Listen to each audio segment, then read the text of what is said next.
When Love Calls by Lorna Seelstad. A history buff, antique collector, and freelance graphic designer, Lorna Seelstad is the author of Making Waves, A Great Catch, and The Ride of Her Life. She draws her setting from her home state of Iowa. A former high school English and journalism teacher, she has won several online writing awards and is a member of American Christian Fiction Writers. She is married to David Seelstad and a mother of three children. When Love Calls is a delightful story about the very early 1900s and the different expectations that existed for men and women at that time. Hannah Gregory, one of the Gregory sisters, is an outspoken young woman, a woman before her time. She wanted to become a lawyer and had started college when both of her parents died. She now has taken over the responsibility of taking care of her two younger sisters, Tessa and Charlotte. Lincoln Cole works for the bank. One day he pays a visit to the Gregory homestead. He has come to give them notice of foreclosure and auction of personal property to go towards the mortgage, with 1 week to vacate. Lincoln Cole said that Hannah's father took out a second mortgage on the house, and no payment has been made in the 3 months since its passing. There is no other recourse, but the bank is foreclosing on the home. Hannah is a take-charge, headstrong young woman. Finishing law school has now come to an end for her as she focuses on caring for her teenage sisters.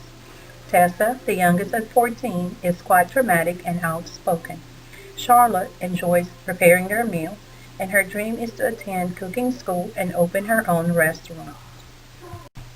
The Lord does have plans for them. Hannah found a job as a switchboard operator, also known as Hello Girls, at Iowa Telephone Company. Becoming a telephone operator was much more difficult, intense, and involved more rules of conduct. She is the first to graduate in her class and got promoted to the work of a full-fledged switchboard operator. Hannah meets Rosie, who is also a new switchboard operator. Luckily for Hannah, Rosie's mother has a cottage that just became available. She offers it to the girls for free until she becomes a full-fledged operator. Lincoln tries to assist the sisters in small ways, but Hannah won't accept charity and is determined to repay him for his help. They find themselves attracted to each other, but Hannah is very resistant to the idea of falling for handsome lawyer Lincoln. She feels she is below his social class. Hannah's childhood friend Walt gets in trouble with the law and becomes the prime suspect in the Western Union fires where he works. She didn't have a choice but to ask Lincoln for his help since Walt's family doesn't have the money for a lawyer. Lincoln agrees to help and get Walt out of jail. Because Hannah and Lincoln are working together on Walt's case, they become closer and can't deny anymore that they had fallen in love with each other. Hannah tries her best to be a proper lady for Lincoln. She attends social gatherings with him and meets his friends and colleagues.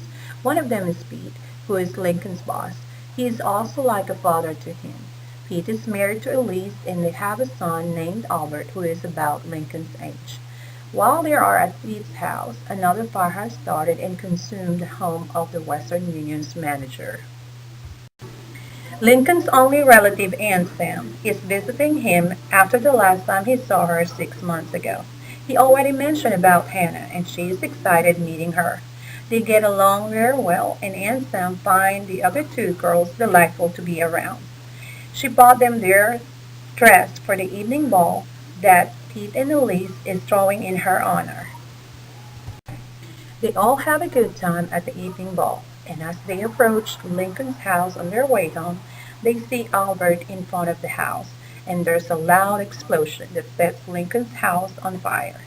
Nobody gets seriously hurt, and Lincoln's house is salvageable, but Hannah blames herself for what had happened.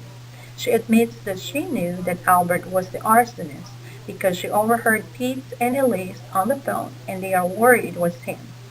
Lincoln gets angry at Hannah for keeping quiet about it and for not trusting him.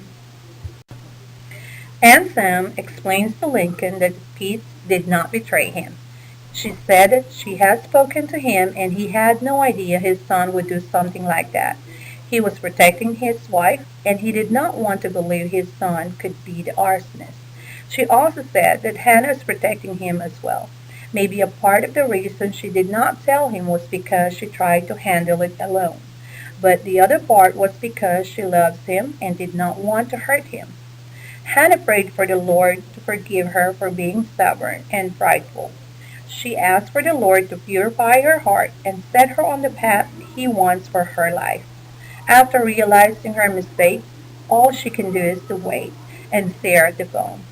Finally, the telephone rings and on the other end is Lincoln. They both ask for forgiveness and declare their love for each other. Lincoln said that he doesn't want to change her and run her life, but he wants to share life with her and become his partner in every way. That can only happen if she trusts him and he trusts her. Love has called, and Hannah gladly answered every day for the rest of her life. I really enjoyed reading When Love Calls. I like the true to life story and the characters that the author created that are likable and realistic. The book was easy to read and very interesting. She has crafted a story that combines love of family, determination, and friendship with a delicate and sweet romance.